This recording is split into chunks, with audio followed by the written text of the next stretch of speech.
I'm here. You don't be wandering off on stage. I'm sorry, Nancy Pelosi, we have microphones on the floor, and sometimes she tries to cut me off. Those speakers only give you a little bit of time. I keep going. But you're not going to silence me. Not when you're doing this to the American people. But I'm so happy to be in Knox County. Thank you so much, Congressman Burchett, for inviting me and my husband here. It is such an honor to meet you all, and I got to tell you, your congressman loves you. He talks about you guys in Washington, D.C. He gets pissed off for you. He fights for you. And we just had almost a speed dating session all the way around the room to make sure I met as many of you as possible. So it's so wonderful to be here. And of course, I've been praying with you guys and for you guys for Isabella's healing. Looks like she's doing great. But there were many, many prayers that were coming out for her. So Kelly, you guys are so strong. And thanks so much for having me here. But I just want to start really with 2 words. Let's go, Brandon.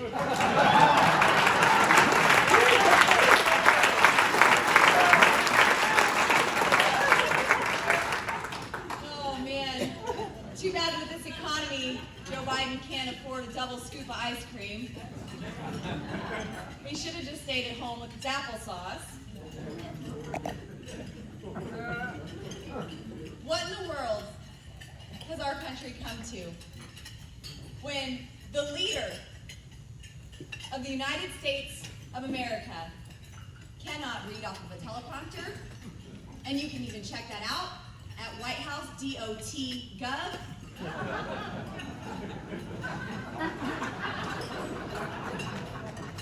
No, seriously, repeat the line, whitehouse.gov.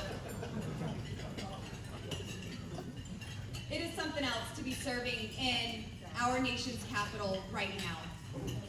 In all seriousness, there is a calling on each and every one of you to be involved and to rise up. It is an honor to serve in this time. I believe that many of us in this room believe that we are in the last of the last days, and that's not a time to complain, that's not a time to grumble, to be dismayed, to be disheartened, but a time to rejoice. You get to be a part of ushering in the second coming of Jesus.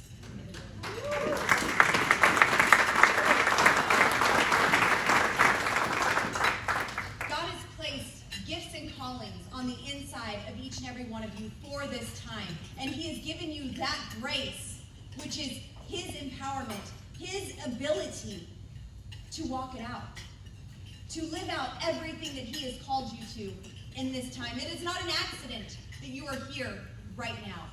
You are here in this time on purpose, with a purpose. This is why we, as conservatives, value life, because we know that there are gifts and callings on the inside of these children that are being denied. And I'm so grateful to live in a post-Roe nation.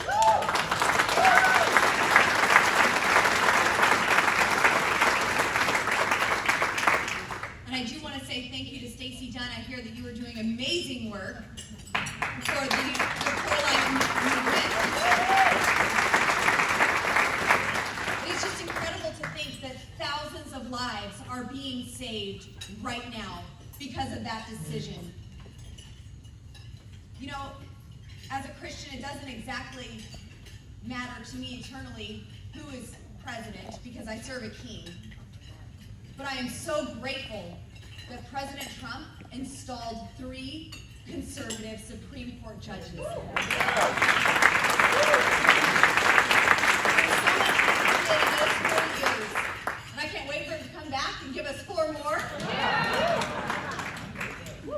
But what an honor it is to be in this time, to fight for this. These are your votes, your prayers, your door knocking, your calling, your communicating. That's all of this coming to pass. And I have a really cool story. It's not about Tim Burchett. One of our colleagues, Congressman Jody Heiss, amazing man. He actually ran for Secretary of State in Georgia, and he won't be with us in the House of Representatives in the next Congress. But Congressman Jody Hice, he's a pastor, he's a member of the House Freedom Caucus, and one of the most amazing things that I've seen in Washington, D.C. was when Nancy Pelosi, and yes, she is much worse in person than she is on TV. I often am sitting next to Tim while he stops Nancy Pelosi to talk to her. Why are you bringing her to us? What are you doing? He's like, I like her shoes today. They matched her shirt. But Nancy Pelosi, in a response to Texas's heartbeat bill, brought a bill to the floor that would legalize full-term abortion throughout our nation. And now, I was mad about the bill. I went in there, I put my card in the slot, I voted no, and I left.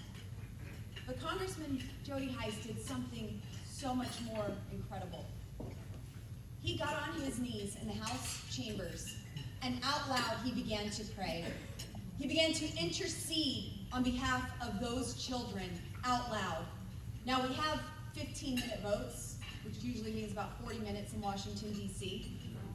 So he sat there the whole time on his knees crying out to God and saying, if God, show me that there is one Democrat who will vote for life. I know that we don't have enough votes to stop this, but show me that there is one. And on that day in the House, there were none. And it went on to the Senate later. And I heard that story and I went to Jody and I said, your prayers were not in vain. God heard what you said. And you prayed the word of God and you prayed a fervent prayer in faith. And the word of God does not return void. It is full of power and it always accomplishes what it is sent to do. And I believe that you will see a harvest from that prayer that you prayed that day. Well, since then, twice that bill has come to the Senate for its final passage to be sent to the Oval Office. Not sure if it's the real one or the fake one. But twice, one Democrat has voted for life when that bill came out.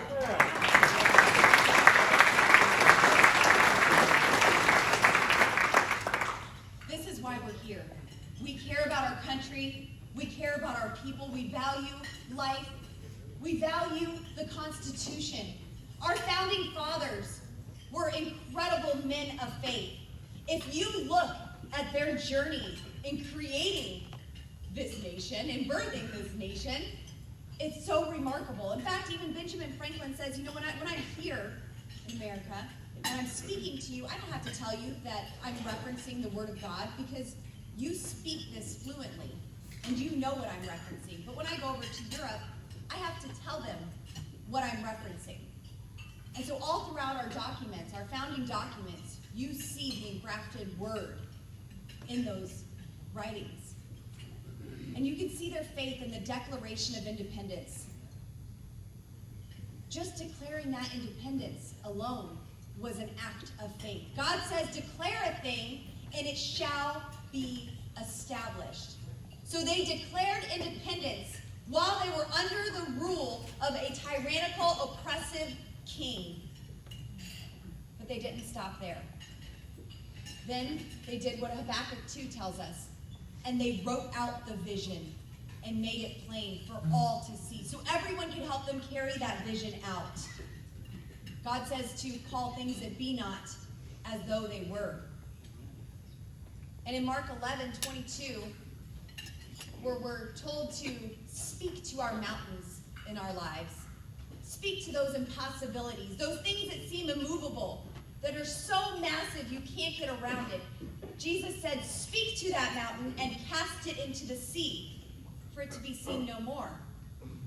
But while he's telling you to do that, he says, believe that you receive. When you say these things, believe that you receive them. And that's what our founding fathers did. They declared their independence, they wrote it out to make it plain, and then they celebrated that independence as though they were already free. How would you act if the thing that you were believing for was here today? Would you laugh and sing and dance? They lit fireworks and shot guns. They celebrated that independence as though it belonged to them. But then they recognized that they were not just co-heirs, they were co-laborers, and they had a part to play. So then they went and fought the battle. And when they came back victorious, having won that battle many years later, they were forming this government. They wanted to make sure that this government of, by, and for the people was so strong, so powerful, we can fight off tyranny and oppression from around the globe. But they also wanted a government that was so limited, it could never impose that same tyranny and oppression on its own people. There are many people who are elected today who have lost sight of that, who have lost sight that you, the governed, give consent to be governed. We have been through lockdowns. Y'all are pretty Republican here. I don't know how many lockdowns you had, but in Colorado, sounds like a bunch of abused spouses. We had a governor that locked us down for several months, locked down our churches and locked down our schools and shut down our businesses. Don't worry, strip clubs and marijuana dispensaries were open. For months, our local governments fought the governor. And now that it's election season, well, everybody's a conservative. And even the governor says, oh, well, I'm very proud of what we did. We gave everyone their own choice. No. But unfortunately, that message is deceiving some voters. They're saying, oh, well, it wasn't that bad. We weren't like California. We weren't like Michigan. Give me a break. That's like saying he doesn't beat me all the time. We were not free. We were shut down. And this should never happen in America again.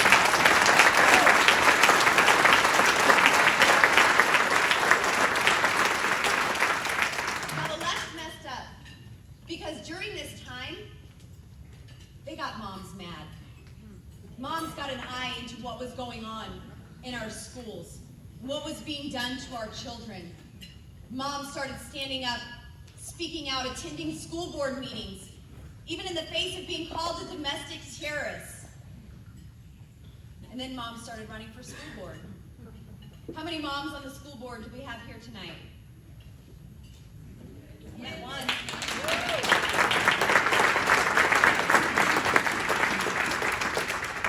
We started flipping school boards, even in Colorado, because when women get determined, when moms feel like their children are being threatened, we are going to give this everything that we have to take it back and make it right.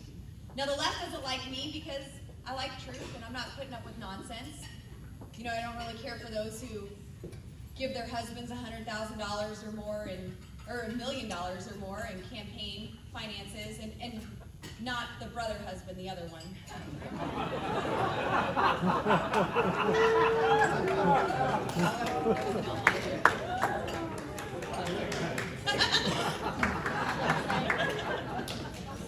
You know, I'm not really fond of members of Congress sitting on the Intelligence Committee while having had sexual relations with a Chinese spy. I think when Republicans take the House back, we need to make sure that Eric smells not so well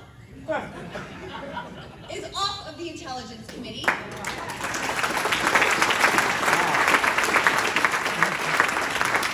no one with a relationship with Fang Fang needs to be having special security clearances. But the left doesn't like me. Nancy Pelosi has called me the enemy within. We now have to go through metal detectors on the House floor. Sorry, Bridget. We're going to take it back, though. They have gone so far. I was raised in a Democrat household, and I understand their policies, and I know that they fail the American people. My mom believed the lie the Democrats told her. She's a mom of 5. She said, you need the government to take care of your family. You will not be able to provide for them without this assistance. But it stuck us in a cycle of poverty. and it was almost impossible to get out. At 11 years old, I stood in line in a warehouse in Denver, Colorado for bread and government cheese, and I knew that that was not America's best. I started working at 15 years old, grateful that regulations were low enough, minimum wage was low enough, that McDonald's would invest in a 15-year-old. How many 15-year-olds are losing out on an opportunity to learn about work ethic and responsibilities and earning a paycheck? Because I know that first paycheck taught me a lot. First, it taught me that I don't like this FICA guy. I didn't see him salting the fries with me, but he was getting my money. But it also taught me pride and empowerment that comes with putting your hand to something and creating wealth. It taught me that I could do a better job taking care of myself than government ever had.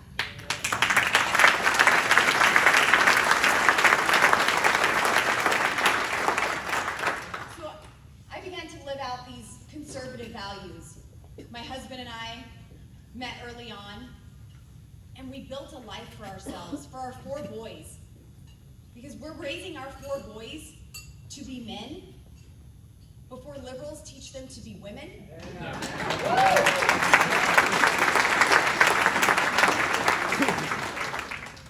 But I dropped out of high school my senior year when we started our family.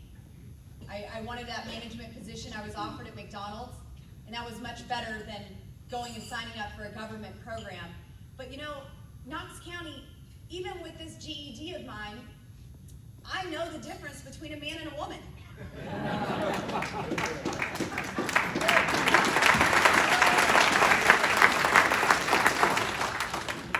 It's interesting seeing how Washington, D.C. works up close. I was introduced to Nancy Pelosi's con game almost immediately. I serve on the budget committee, and y'all, it's a scam. First, my husband was really nervous. He said, "They put you where?" I'm like, "What?" The country is doomed. I said, "Don't worry. Nancy Pelosi won't let the Democrats put forward a budget. We don't have anything to do." The budget committee does not have a budget. And then we've had 2 budget reconciliations. But don't worry, they didn't go through the budget committee. They bypassed that committee of jurisdiction. The first one was the 6th COVID spending package, $1.9 trillion, in the name of COVID health. Only 9% of this bill went towards anything COVID health related.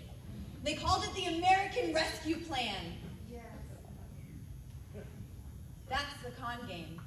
They title a bill one way, and it does something completely different. I believe you are all here tonight because you want to rescue America. Yeah.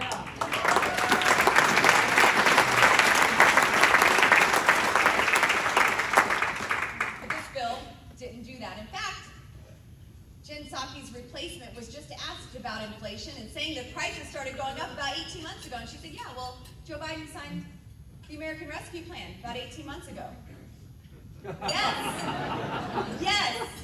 Reckless spending in Washington, D.C. is causing skyrocketing inflation. Your terrible energy prices or your policies are causing inflation. We are no longer energy independent. I serve on the Natural Resources Committee, and Democrats want to give all of our energy development over to our adversaries. Instead of producing the world's cleanest energy right here in America, they would rather beg Iran, beg Venezuela and lift sanctions, beg OPEC instead of relying on the American roughneck, and send Joe Biden to Saudi Arabia for a quid pro quo to fist bump the crown prince and come back with nothing but COVID.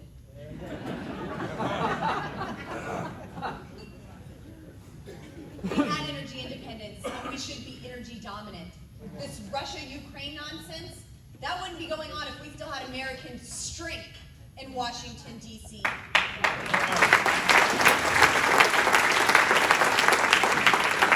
we literally could be exporting freedom around the world with our clean liquid natural gas. We could be doing that right now, and all of these policies are intentional to harm the American people, to overrun our systems, and to create chaos. We even had a bill, somehow in the title it says we're going to ban Russian oil. Nancy Pelosi was real proud of that, but then we looked at it and said, oh wait, Russian oil is exempt from the ban. It's a con game. And then they take the title and they flash it on the news, or have an opponent use it against you. How could you vote with Putin? Well, no, actually, I just wanted to ban Russian oil. And your bill didn't do that. And then in the second budget reconciliation that bypassed the budget committee, well, this one, you're all pretty familiar with this con. Over $700 billion, the Inflation Reduction Act. $369 billion towards the Green New Deal. Outside of the Capitol that day, Burchett and I saw protesters outside of the Capitol when we were on our way to vote for the Inflation Reduction Act. And they held signs and said, "This is Climate Day." I said, wait, I thought this was Inflation Reduction Day. Are you telling me there's another agenda?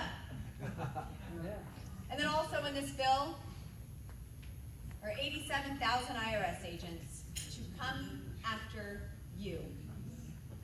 Now, Washington, D.C. has already tried this before. In 2010, they said, hey, American people, we just need, a couple bucks, like $574 million. And we're going to go after the millionaires and billionaires, and we're going to bring in billions of tax revenue. We're going to tax the rich. We're going to make them pay their fair share. We just need a little bit of your money first. So they spent $574 million. And in 10 years, they brought in about $14 million.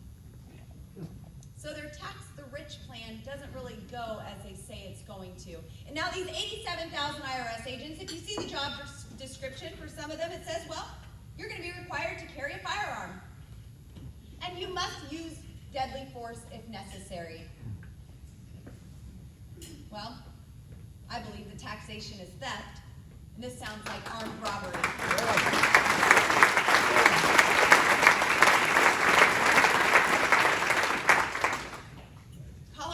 Is a sanctuary state, thanks to our Democrat supermajority legislature. And I would much rather see 87,000 Border Patrol agents securing our southern border. Every state from being a border state. In Colorado, the state legislature has created a Department of New Americans. If you go to the Colorado State website, it says, what is a New American? Well, a New American is a Coloradan, an asylee, a refugee, a DACA recipient, an SIV holder, and all other forms of immigrants seeking safety, opportunity, and reunification of family. Chain migration taking place in Colorado. Guess what else they get? Increased benefits. Since COVID, the state legislature has increased benefits for these new Americans that come into Colorado. Well, I have veterans who are put on 14-month wait lists, have to call me because they cannot get the open heart surgery that they need to survive. And I have to go through bureaucrats to be able to get them that care. 4 million people are breaking our laws to come into our country illegally and are immediately receiving benefits that every man and woman that served in our United States military deserves and is being denied. We even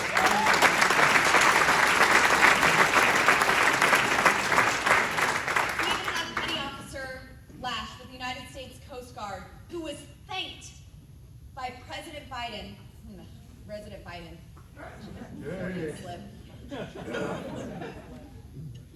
He was thanked for his rescue services during Hurricane Ian, yet he is due to be discharged, fired, any day because he has not taken the COVID vaccine.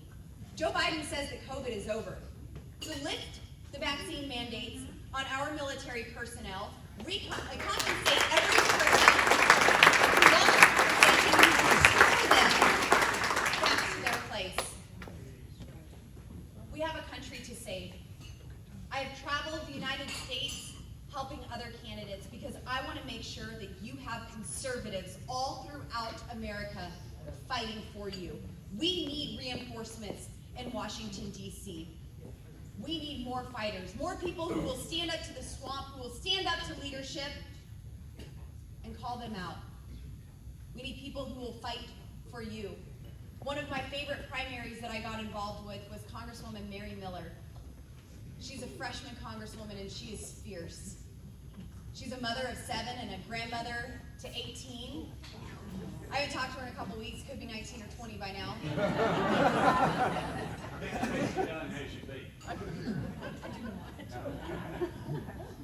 But she was actually drawn in with another Republican incumbent through redistricting, and he had been there about a decade.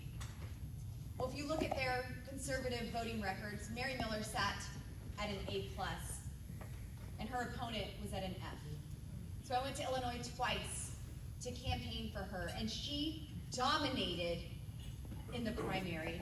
And now I know that I will have another professional rhino hunter alongside of me.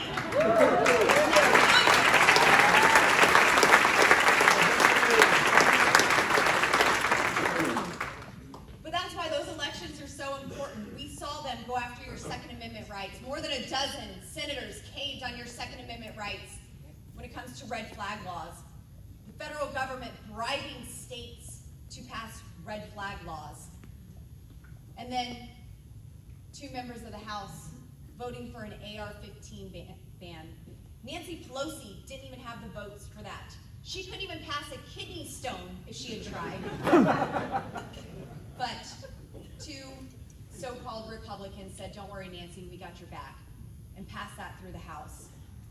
We have to make sure that we are vetting people and getting good, solid, strong conservatives in Washington, D.C. As I said, it's campaign season, it's election season, so everyone is running as a conservative because these are the policies that American people want to hear. It's almost like these policies are what's going to fix our country.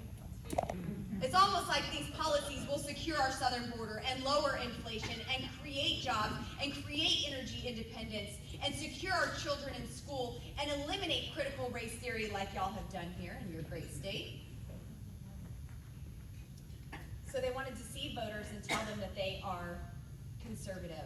But we have to push hard and get our message out. I hope you guys are making phone calls and knocking doors because this election is so important. I'm tired of the go along to get along Republicans. We have to fight for our country because we are pushing our way out of the country. It's such an honor to be with you all tonight. And I gotta say, I'm grateful to know that this is a wonderful time that we are living in, and we are not one piece of legislation away from saving this country. It is going to take the men and women of God standing up, occupying their place, being prepared for what has been prepared for them, and being secure in everything that you have been called to. In the next Congress, I say it's time we no longer just campaign as conservatives, because that's what wins elections, but we actually govern as conservatives, because that's when the American people